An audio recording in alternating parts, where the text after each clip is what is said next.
আজকে মাছের ডিম দিয়ে দুর্দান্ত একটা রেসিপি তোমাদের সাথে শেয়ার করব। একদম ইউনিক রেসিপি। একবার হলেও তোমরা অবশ্যই বানিয়ে দেখবে আর আমায় বলবে যে তোমাদের কেমন লাগলো। তো প্রথমে আমি এখানে নিয়ে নেব মাছের ডিম। এরপর মাছের ডিমের মধ্যে পরিমাণ মতো লবণ দিয়ে দেবো, হলুদ, আর এখানেই দিয়ে দিচ্ছি আমি লেবুর রস। এরপর মাছের ডিমটাকে ভালো করে একটু চটকে নিতে হবে। এরপর ওর মধ্যে আমি সামান্য ময়দা দিয়ে দিচ্ছি। ময়দা দিয়ে এরপর মাছের ডিমটাকে ভালো করে একটু মাখিয়ে নেবো। এখানে লেবুর রস দিলে তাহলে মাছের ডিমের মধ্যে যে আষ্টে আষ্টে মতন একটা গন্ধ থাকে না, সেই গন্ধটা আসবে না। এরপর আমি এখানে নিয়ে নিয়েছি কাঁকরোল, আর এখানে দেখো একদম কচি কচি যে কাঁকরোলগুলো হয় সেই কাঁকরোলগুলো দিয়ে আমি এই রেসিপিটা বানাচ্ছি। এরপর কাঁকরোলগুলোকে আমি এইভাবে কেটে নেব। তো এখানে অনেকেই আছে যারা কাঁকরোল খেতে একদম পছন্দ করে না। এইভাবে কাঁকরোল বানিয়ে দেখবে, খেতে ভীষণ ভালো হয়। তো এখানে আমি কাঁকরোলগুলোকে ভালো করে একটু কেটে নিয়েছি। কাঁকরোলগুলো কাটা হয়ে গেলে এরপর আমি এখানে একটা মশলা বানাবো।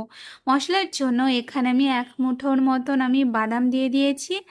আর এখানে আমি দিয়ে দিয়েছি পোস্ত। তো এখানে 3 থেকে 4 চামচের মতন পোস্ত রয়েছে।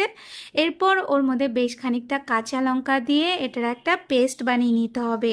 এরপর আমি কড়াইয়ের মধ্যে তেল দিয়ে ওর মধ্যে আমি মাছের ডিমগুলোকে এইভাবে একটু দিয়ে দেব। এভাবেই দিয়ে তারপর একটু সময়ের জন্য ওয়েট করব।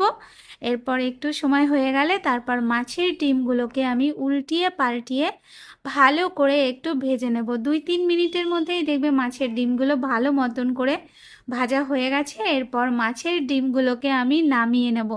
মাছের ডিমগুলো নামানো হয়ে গেলে এরপর আমি আলাদা একটা প্যানের মধ্যে এই ডিম ভাজার তেলটা দিয়ে তারপরে ওর মধ্যে দিয়ে দেবো কাঁকরোলগুলো। কাঁকরোলটা দিয়ে এরপর ওর মধ্যে পরিমাণ মতো লবণ, আর এর মধ্যে দিয়ে দেবো আমি অল্প করে একটুখানি হলুদ। এরপর কাঁকরোলটাকে ভালো করে একটু উল্টিয়ে পাল্টিয়ে একটু ভেজে নিতে হবে। আর কাঁকরোলগুলো যেহেতু আমি মাছ বরাবর কেটেছি তার জন্য একটু নাড়িয়ে চাড়িয়ে নিয়ে এরপর আমি কাঁকরোলটাকে ঢাকা দিয়ে 2 থেকে 3 মিনিটের মতন একটু হতে দেব। তো 2-3 মিনিট হয়ে গেলে তারপর আমি কাঁকরোলটাকে এইভাবে ঢাকাটা সরিয়ে দিয়ে তারপর উল্টিয়ে দিয়ে অপর সাইডটাও একটু ভেজে নিতে হবে। তারপর দুটো সাইডে যখন হালকা হালকা সুন্দর একটা কালার চলে আসবে এরপর কাঁকরোলগুলোকে একটু নাড়িয়ে ছাড়িয়ে নিয়ে তারপর কাঁকরোলগুলোকে নামিয়ে নেব। নামিয়ে নিয়ে এরপর ওই তেলের মধ্যেই আমি দিয়ে দেবো একটুখানি কালো জিরে ফোড়ন। তো এখানে 1/2 চামচের মতন আমি কালো জিরে ফোড়ন দিয়েছি। তারপর আমি ওর মধ্যে যে পোস্ত বাদাম আর লঙ্কার যে পেস্টটা রেডি করেছিলাম সেটা দিয়ে দেব। এরপর আমি ওর মধ্যে দিয়ে দেব পরিমাণ বুঝে সামান্য লবণ, আর দিয়ে দেব পরিমাণ মতন একটুখানি হলুদ গুঁড়ো। এরপর ভালো করে মশলাটাকে একটু নাড়িয়ে চাড়িয়ে তারপর মশলাটাকে একটু কষিয়ে নিতে হবে।